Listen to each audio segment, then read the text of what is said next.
Guns N' Roses foi, em certa época, conhecida como a banda mais perigosa da face da Terra, e sua trajetória está marcada por tragédias e reviravoltas. No entanto, também há muitas histórias interessantes para contar. Essas são 10 coisas que você provavelmente não sabia sobre Guns N' Roses.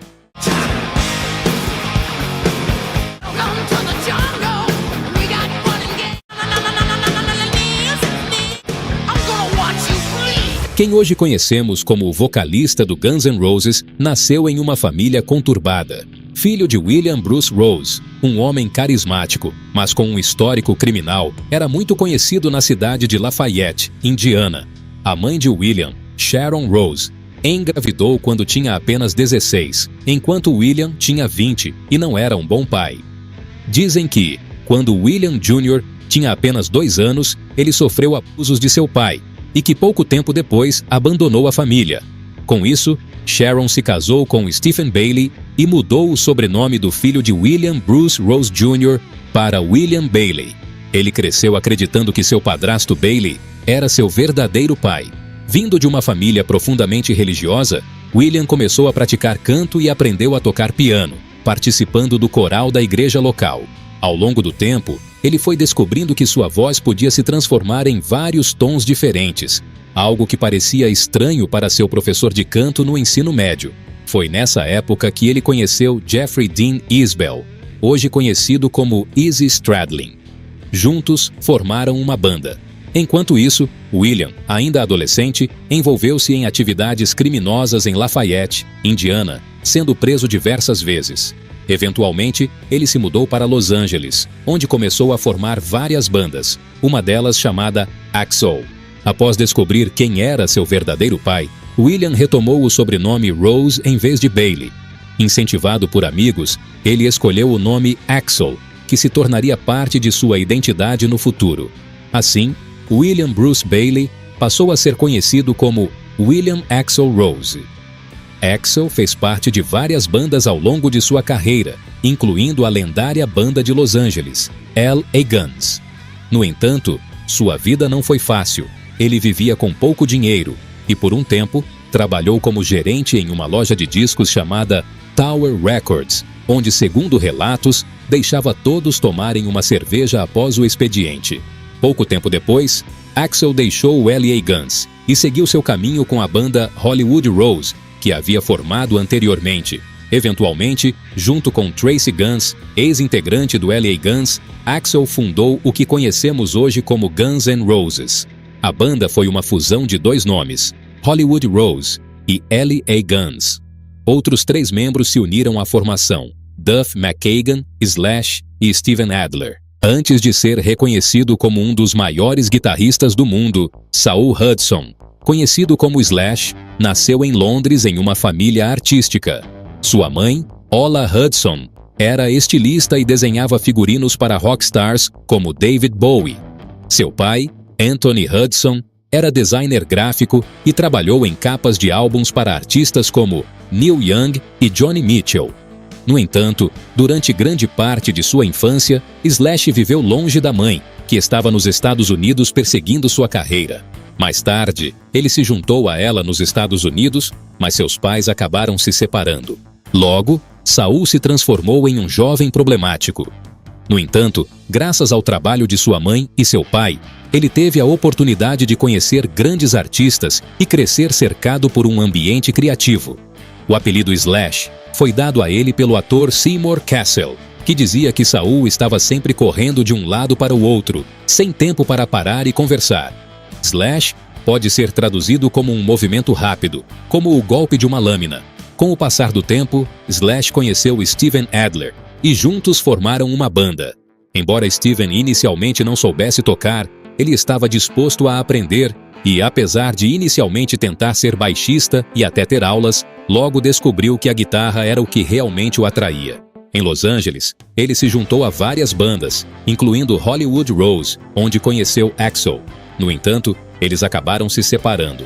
Slash até fez uma audição para outra banda, mas felizmente voltou a se unir a Axl e Steven para formar o que conhecemos como Guns N' Roses. O grupo fez sua estreia no Troubadour em 1986 e em 1987 já tinha um contrato com uma gravadora, lançando o álbum Appetite for Destruction.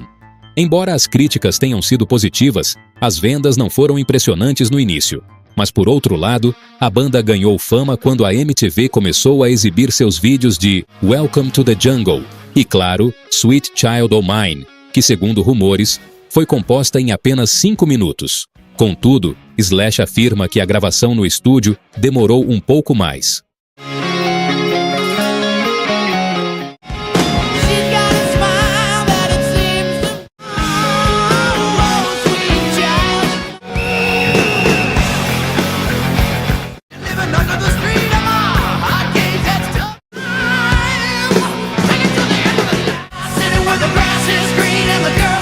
A impressionante presença de palco da banda logo a transformou em um fenômeno. Hoje, Appetite for Destruction é considerado o álbum de estreia mais vendido da história e ocupa o 11º lugar entre os discos mais vendidos de todos os tempos. No entanto, o Guns N' Roses era como uma bomba relógio, com seus integrantes constantemente embriagados ou sob o efeito de entorpecentes. O processo de gravação das músicas reflete o estilo de vida caótico da banda. Ao gravar Rocket Queen, Axl queria adicionar algo especial à canção. Steven Adler estava saindo com uma garota chamada Adriana Smith, mas sempre dizia que ela não era sua namorada. Axl, sem hesitar, perguntou a ela se estaria disposta a entrar em um estúdio de gravação e ter relações sexuais enquanto eles gravavam tudo. A garota concordou, desde que recebesse uma garrafa de Jack Daniels como pagamento. Antes de entrar no estúdio, Axl teria dito: "Me deem licença. Eu vou pegar essa garota agora, é para a música. Vamos usar isso para o álbum." E assim, com essa sutileza típica do Sr. Axl Rose, um dos momentos mais controversos da banda foi criado. Graças à atitude de Axl Rose, ouvimos aqueles sons icônicos em Rocket Queen.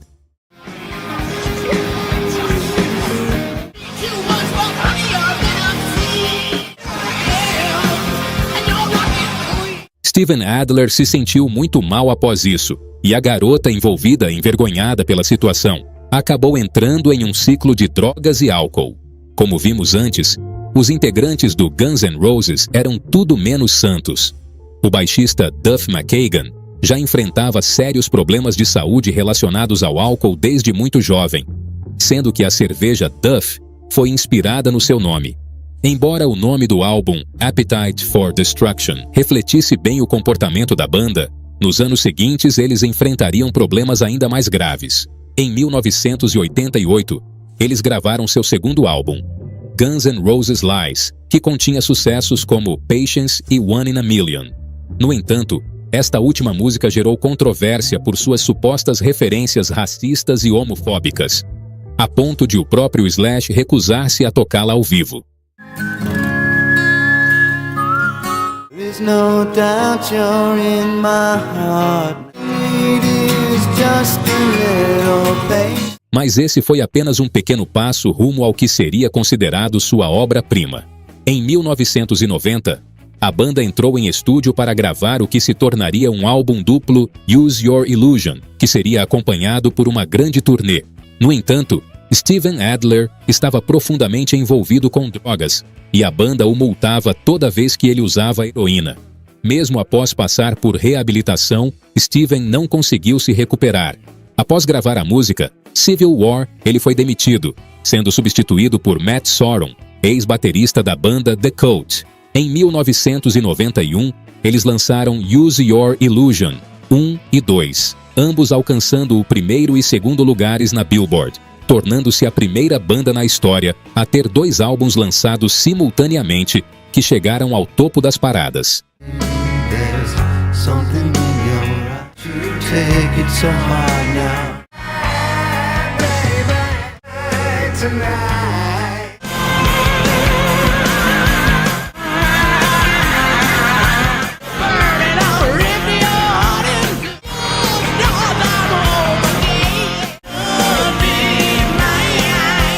A música November Rain se destacou por sua duração de 8 minutos e 57 segundos, tornando-se a canção mais longa a alcançar o top 10 da Billboard.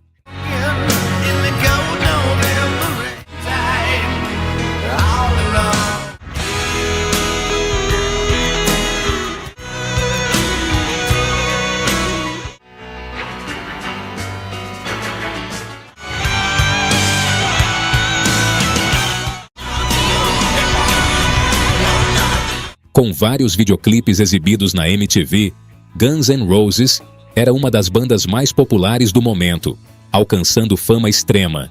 Durante a turnê Use Your Illusion, os gastos eram exorbitantes, com cada integrante da banda tendo à disposição massagistas, quiropráticos e até tatuadores a bordo de um jato privado luxuoso. No entanto, nem todos se lembram claramente desses momentos. Segundo relatos, alguns membros da banda estavam tão embriagados que não se lembravam de ter tocado em várias cidades. Às vezes, antes mesmo de o avião decolar, já estávamos fumando crack, disse Duff recordando aqueles tempos. Duff, inclusive, mencionou que não conseguia dormir sem uma garrafa de vodka ao lado da cama. Seu cabelo começou a cair em tufos, e ele desenvolveu bolhas nas mãos e no rosto. Seus pés e mãos estavam tão ressecados que ele precisava usar luvas para tocar. Em julho de 1991, as coisas chegaram a um ponto sem retorno. Durante um show em St. Louis, Missouri, Axl Rose percebeu um fã filmando o concerto com uma câmera. Ele interrompeu o show e pediu para a segurança intervir, mas impaciente, Axl decidiu ele mesmo pular na plateia para tentar pegar o fã.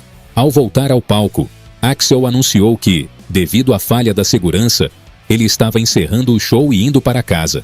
Quando os outros integrantes perceberam que Axl não retornava, o público enfurecido começou a destruir o local e roubar o equipamento da banda.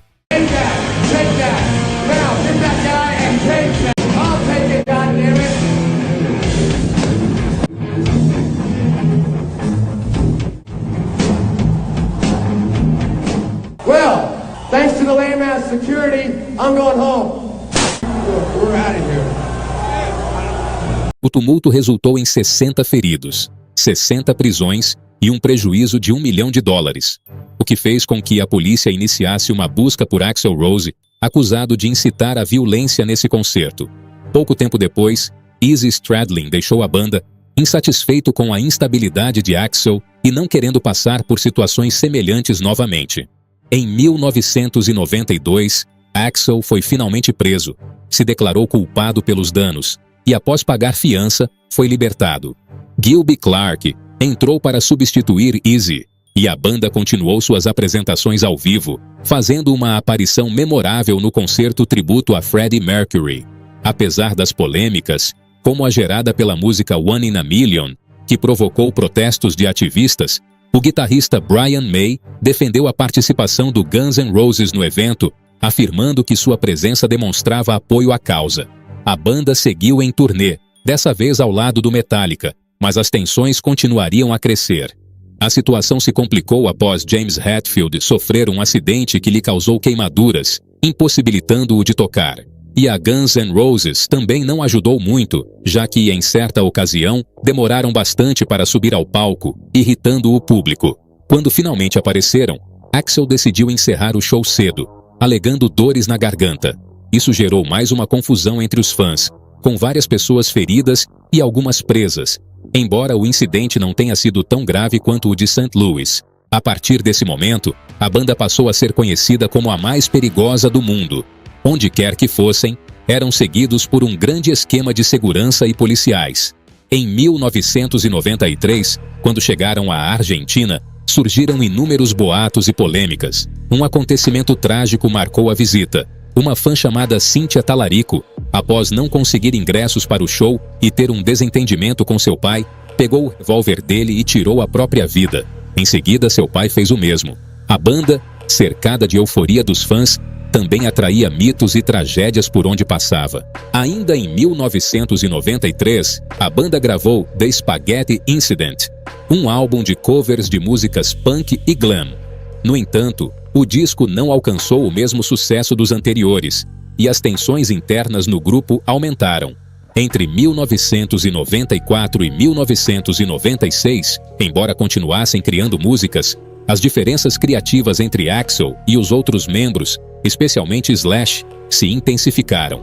Gilby Clarke foi demitido e, apesar de algumas tentativas de reconciliação, a situação se desfez em 1996, quando Slash deixou definitivamente a banda.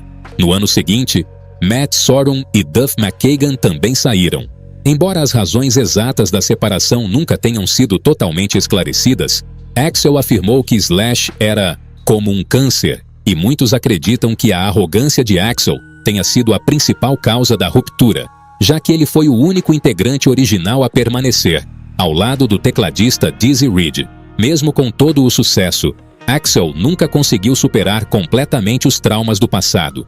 Durante sua juventude, foi diagnosticado como psicótico e, posteriormente, foi descrito como maníaco depressivo e bipolar. Apesar de admitir que já usou drogas, Axl nunca se considerou um viciado. Sua vida pessoal também foi marcada por dificuldades. Durante seu casamento com Erin Everly, ela sofreu um aborto espontâneo, o que o devastou, pois ele queria provar que poderia ser um bom pai, apesar de seu passado conturbado. Após isso, o casal se divorciou, e embora Axl tenha tido outros relacionamentos, ele nunca teve filhos. Famoso por seus constantes atrasos, Axl chegou a comentar em uma entrevista que, na sua lápide, estaria escrito: "Desculpem o atraso." Mesmo assim, continuou sob o nome Guns N' Roses, realizando turnês e lançando o álbum Chinese Democracy, que se distanciava bastante do som clássico da banda. Enquanto isso, Slash formou a banda Slash's Snake Pit, tocando músicas que, segundo boatos, haviam sido compostas para o Guns N' Roses. Anos depois, Slash se reuniria com seus antigos colegas Duff e Matt para formar o Velvet Revolver. Slash se uniu a Scott Weiland, ex-vocalista do Stone Temple Pilots, e ao guitarrista Dave Kushner. A banda lançou 2 álbuns que foram muito bem recebidos e os trouxeram de volta à fama como um novo grupo. No entanto, Scott Weiland acabou mostrando ser tão problemático quanto Axl, o que levou à dissolução da banda. Por sua parte, Slash lançou 3 álbuns solo, que tiveram sucesso moderado. Com o passar dos anos, uma reunião entre Axl e seus antigos companheiros parecia improvável, mesmo após serem incluídos no Hall da Fama do Rock and Roll. Axl decidiu não comparecer à cerimônia, e apenas Slash, Steven, Duff e Matt Sorum estiveram presentes. Embora as chances de uma reunião fossem pequenas, surpreendentemente em 2016, foi anunciado que o Guns N' Roses se reuniria para uma apresentação no Coachella. E assim, em 2016, o Guns N' Roses voltou aos palcos, embora não com a formação completa. Apenas Axl, Slash e Duff e Dizzy foram os membros originais que se reuniram para um show no Troubadour, local onde fizeram sua primeira apresentação.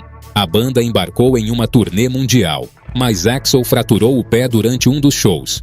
Mesmo assim, ele continuou se apresentando sentado em um trono. Além disso, Axl foi convidado para substituir Brian Johnson como vocalista do AC/DC após Johnson sofrer problemas auditivos que o impediram de continuar nos palcos. Esse retorno inesperado do Guns N' Roses gerou polêmica, como sempre acontece em sua história, mas também trouxe a promessa de reviver um pouco do que a banda foi em sua era de ouro. Essa foi uma pequena homenagem a Guns N' Roses, cheia de fatos que você talvez não conhecia. Se você acha que o rock and roll é só sobre festas, garotas e bons momentos, provavelmente conhece apenas metade da história. Guns N' Roses continua sendo uma das bandas mais polêmicas, mas inegavelmente deixou sua marca na história do rock.